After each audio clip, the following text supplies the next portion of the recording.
you so much. Wow. Sounds like we've got some Wayne State Warriors here today. I am so excited, so thrilled to be here.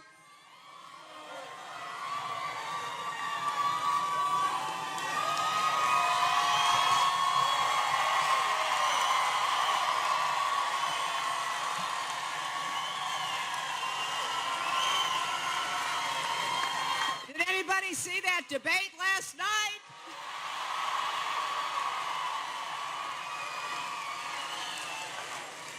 Well, you never saw anything like that before. It is great to be here with so many wonderful officials. I want to thank them. I know they've been out to talk with you. I appreciate the introduction that Jim Allen gave me, and I'm proud to be introduced by the President of the Steelworkers.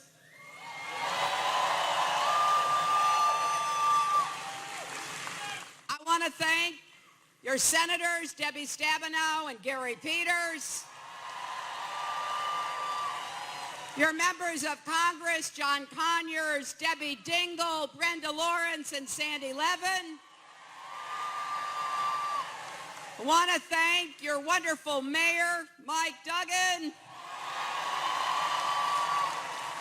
I want to thank County Executive Warren Evans.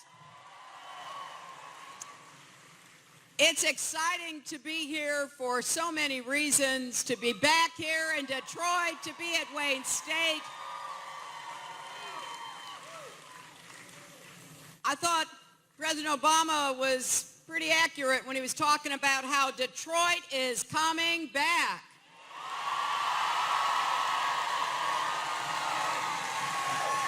And that's thanks to a lot of people. And it's going to really depend upon the young people of this university and this city to build a future that we can all not only be proud of, but be part of.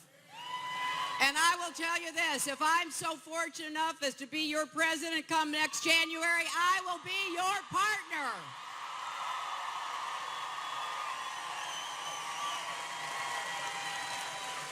But whether or not I get that chance really depends upon all of you. And we're coming up to an important day.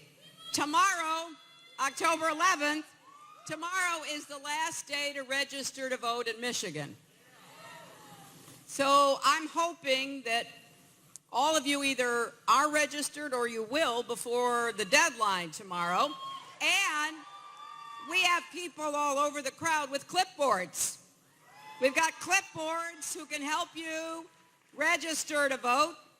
If you're registered but you have friends and family who aren't, I need you to convince them to register, go to their local clerk's office. If you're not sure if you're registered or if you've moved recently and you want to make sure, go to iwillvote.com. It's amazing. You can put your name in and your address to make sure you're registered. So please do that. If you have an absentee ballot sitting at home, I hope you will fill it out and mail it in right away. Don't put that off. There are a lot of important races down ballot as well. But that's how we're going to win, by the biggest turnout that we have seen in a really long time.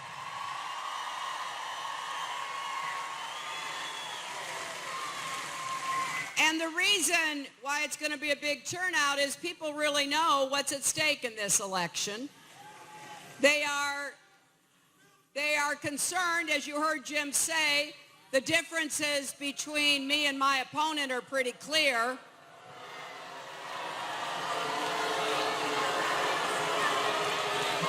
To paraphrase my friend Michelle Obama, one of us went high and one of us went low.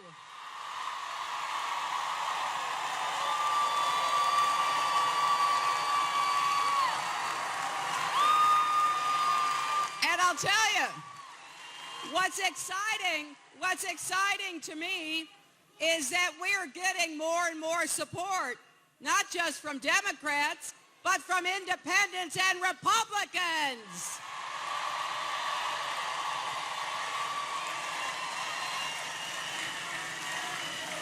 Now, I believe you deserve something to vote for, not just something to vote against. So last night, when I got a chance, I tried to speak directly to the questions that are on people's minds and to share my vision of what we can do together.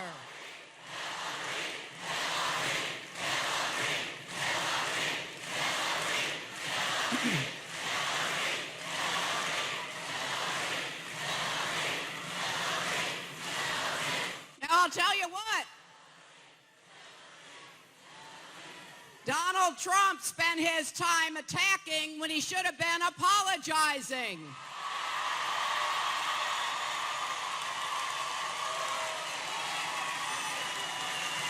Now, there are a lot of things he should apologize for, right?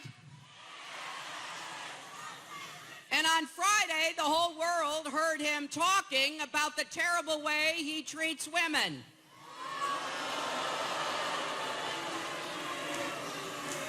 And last night, when he was pressed about how he behaves, he just doubled down on his excuse that it's just locker room banter. Well, I'll tell you what.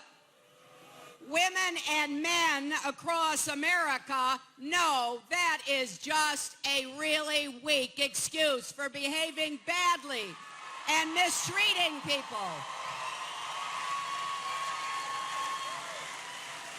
Now, I got to tell you, though, we've seen this kind of behavior all through the campaign from my opponent. And unfortunately, some people don't want to face it. But here's a man who has insulted not just women, but African Americans, Latinos, people with disabilities, Muslims, POWs, and so many more.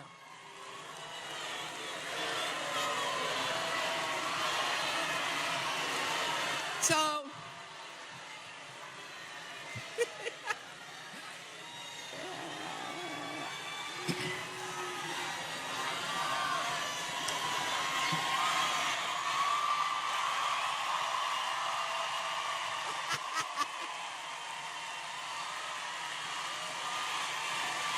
you know, I do hope somebody follows that gentleman out and stages an intervention. He clearly has not been following this election very closely.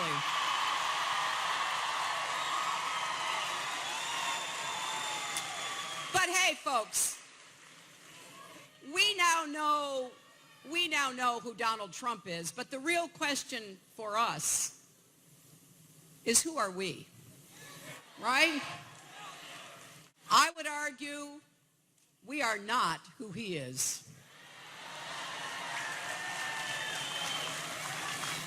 Here in America, we are taught to, and we should, respect each other, lift each other up, celebrate our diversity. That's the country that I know and love. And that's the country that this generation of young people are going to make even stronger, more open, more tolerant.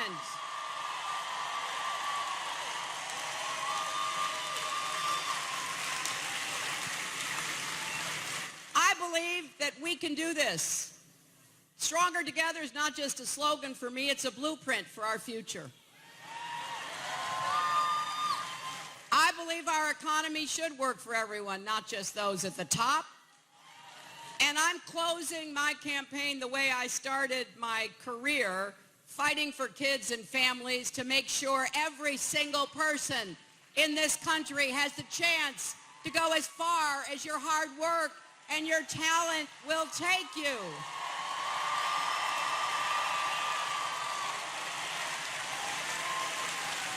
You see, I believe the American dream is big enough for everybody.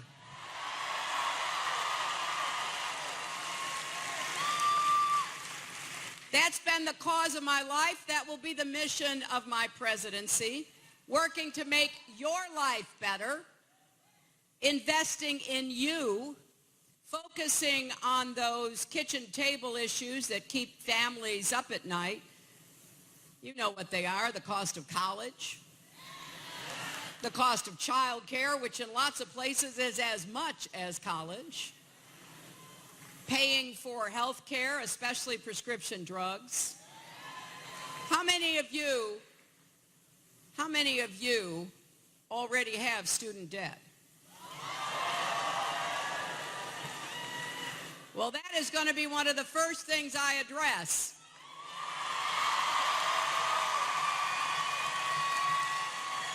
I got to tell you, I am very proud of the plan that Senator Bernie Sanders and I did together.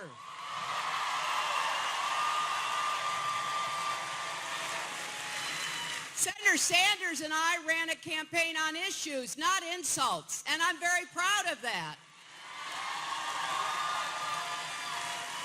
And when it was over, we got together and we joined our ideas and we said, okay, number one, we're going to help everybody who already has debt to refinance your college debt.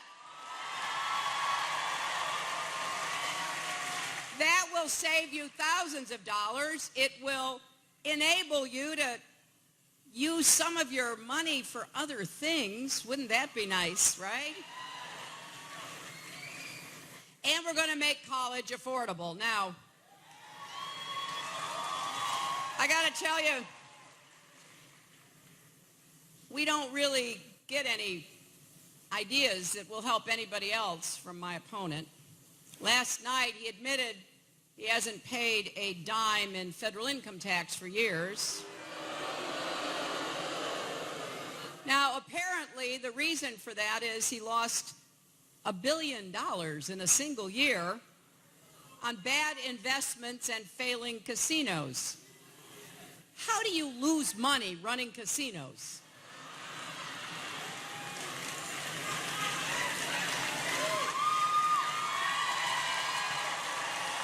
And you know, somebody then said, well, that just shows what a genius he is. Well, it does take a certain kind of genius to lose $1 billion in a single year. But seriously, you know what that means?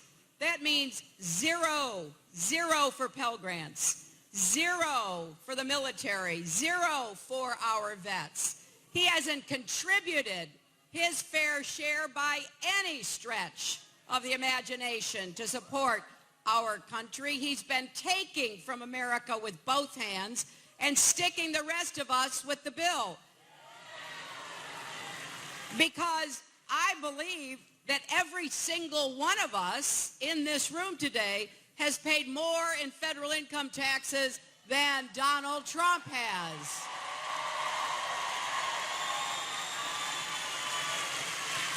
Now last night he tried to drag Warren Buffett in it. You remember that? It was like, oh yeah, well maybe I've never paid income tax and maybe somebody else hasn't either. And he mentioned Warren Buffett. Well, today, Warren Buffett put out a statement. Well, for starters, Warren Buffett is a real billionaire.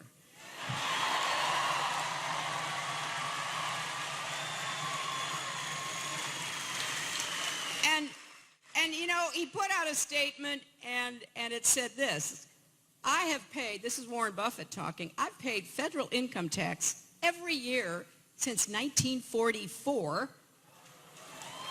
when I was 13 years old.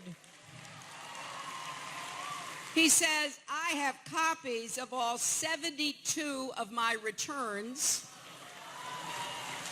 and none uses a carry forward, which was the gimmick Trump used to avoid paying taxes. And then, I love this, his last paragraph. Finally, I have been audited by the IRS multiple times, and I'm currently being audited. I have no problem in releasing my tax information while under audit.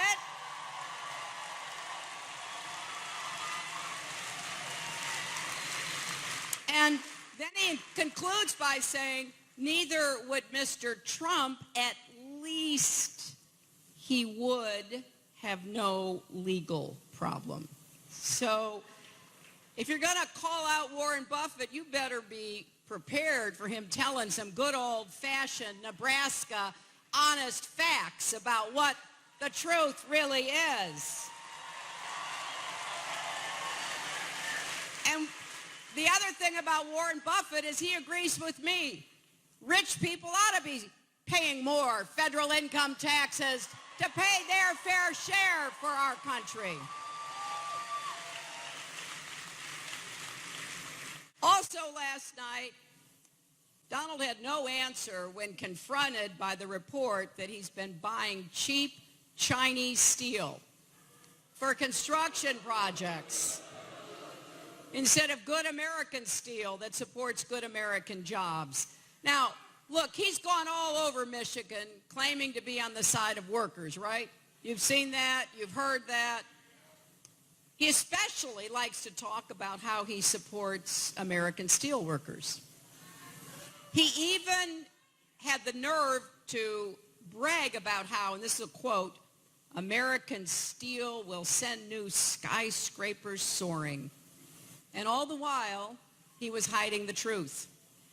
He went to great extremes to hide the fact that he chose to support Chinese workers, not American workers.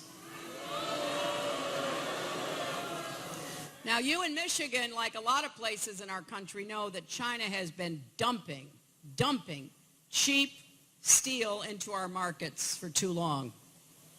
And you've seen the consequences up close, because when China illegally floods our markets with cheap steel and people like Donald Trump buy it, then it kills good jobs. Kills jobs here in Wayne County, kills jobs across Michigan and lots of other places. That's why Jim was out here introducing me, because the steel workers, they know that this is a big, big deal. And how does Trump look at these workers in the eye? How does he brag about, big, tall buildings when he's putting American workers out of work and he's shutting down steel mills? Well, he needs to try to explain that, I think. And like everything else, it's not likely that he will. He'll go on saying the same factually untrue things. Well, I do have some advice for Donald. If he wants to make America great again, start by buying American steel for his construction projects.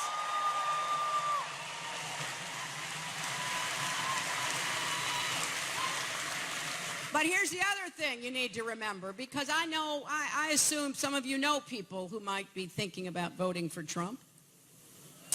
And I know, but you do have to try. Friends don't let friends vote for Trump. That is exactly the case, right?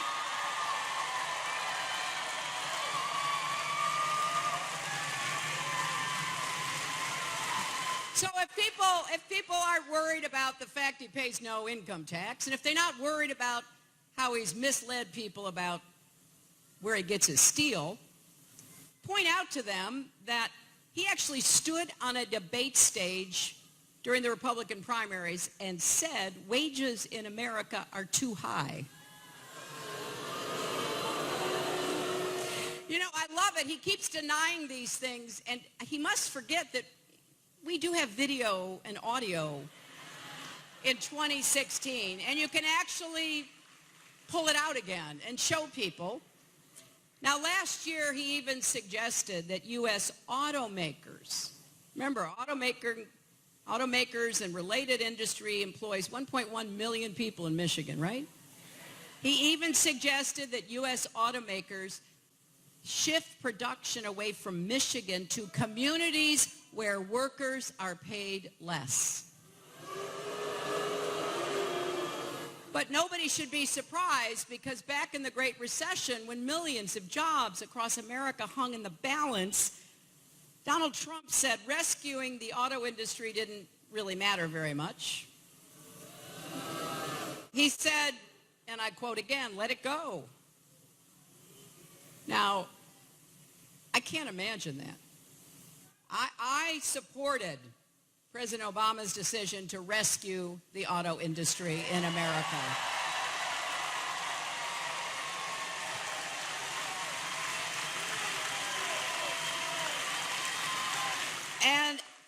And just look, last year in 2015, the auto industry had its best year ever. So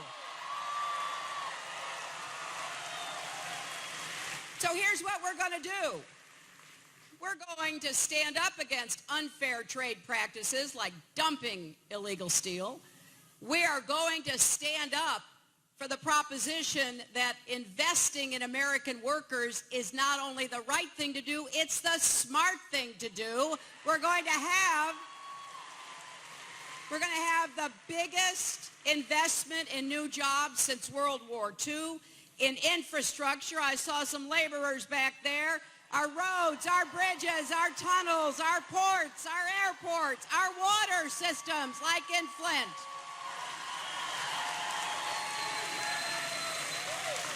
We are also going to invest in advanced manufacturing. I believe we can take jobs, good-paying, value-added jobs, away from not low-wage competitors, but high-wage competitors like Germany. If we put our minds to it, we could be the center of precision machining, 3D printing. We could make a real difference in creating advanced manufacturing, a manufacturing renaissance.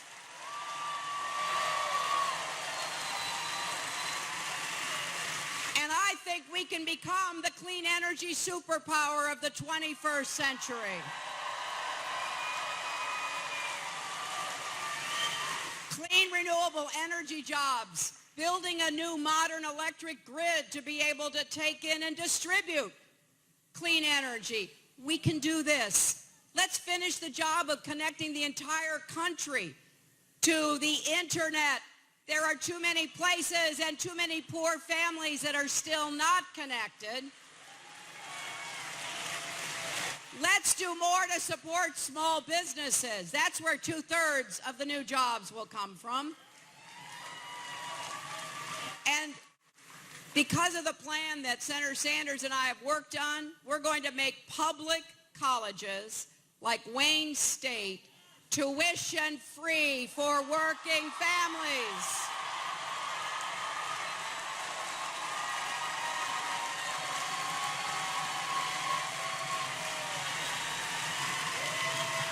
If your family makes less than $125,000 a year, it'll be tuition-free. If it's over that, it will be debt-free, so you only pay what you can afford without going into debt.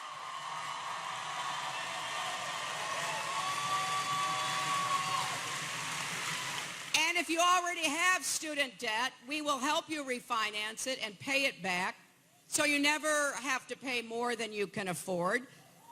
And you can actually see how this would affect you if you go to HillaryClinton.com/calculator, because we have calculated how much money you individually can save under our plan.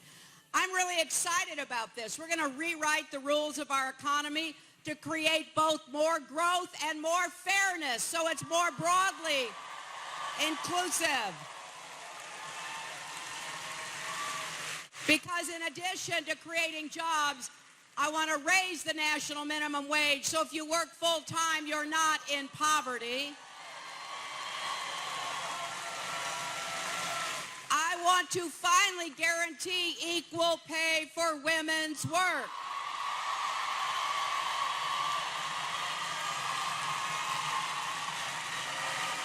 And I want to do more to incentivize more companies to share their profits with their employees. If you help to make that profit, it should not be just the executives who get to share in it. And we will end the cowboy culture on Wall Street and the quick buck mentality in corporate boardrooms. We're going to defend the tough rules, the Dodd-Frank rules on Wall Street. We are going to defend the consumer Protection Bureau, the Consumer Financial Protection Bureau, that was envisioned and largely created by my friend Senator Elizabeth Warren.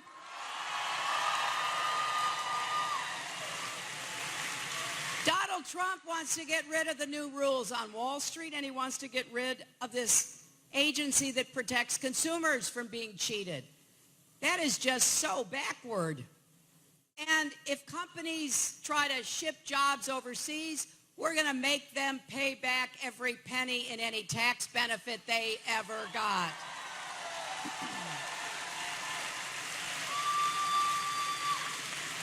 And how are we going to pay for it? Well, we're going to pay for it by getting people at the top to pay their taxes. And we know how to do this. And we had quite a back and forth last night because it was bizarre. Donald Trump's proposals have been independently analyzed. They will only help people like Donald Trump. They are the biggest tax breaks for the wealthy ever. They will raise taxes on millions of middle-class families.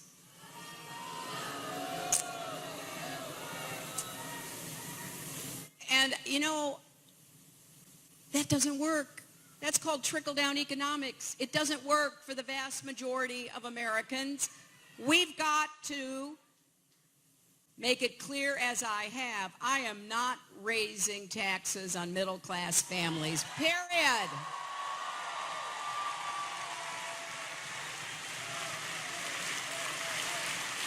So there are so many contrasts between Donald and me that it's almost hard to keep track of all of them. That's why I hope you'll go to my website, HillaryClinton.com. Any issue you're interested in, we do have our ideas there, but we welcome people. We've had people literally contact our campaign on the website and said, I read your policy about this issue, and I think I've got a good idea, and we pay attention, and we contact people. We want the best ideas we could get from across America to make our country all we can be together.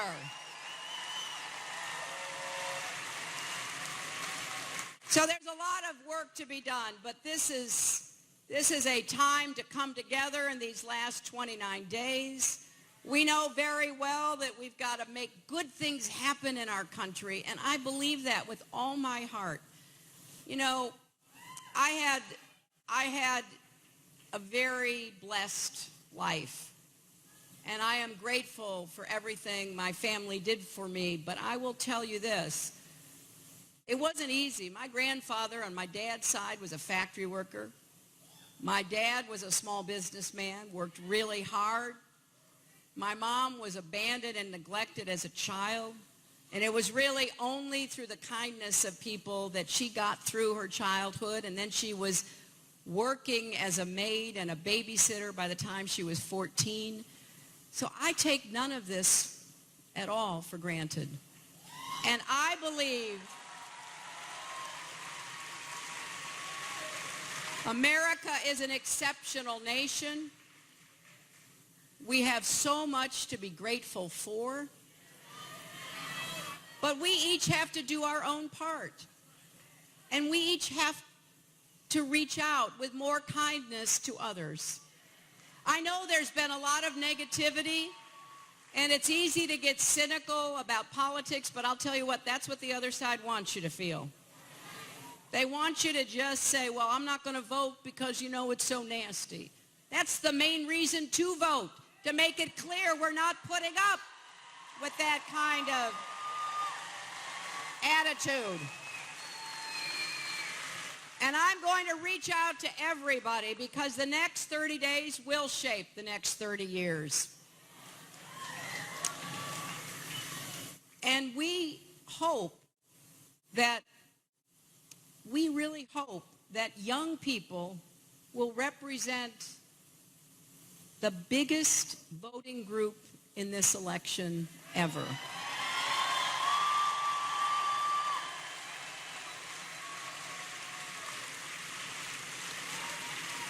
I spend a lot of time talking with and listening to young people, and I know that it is sometimes a little bit challenging to figure out what is going on. Who should I believe? What do I need to know? But trust your heart. Trust your heart. Because if we work together, we can make this country what we know it will be and should be.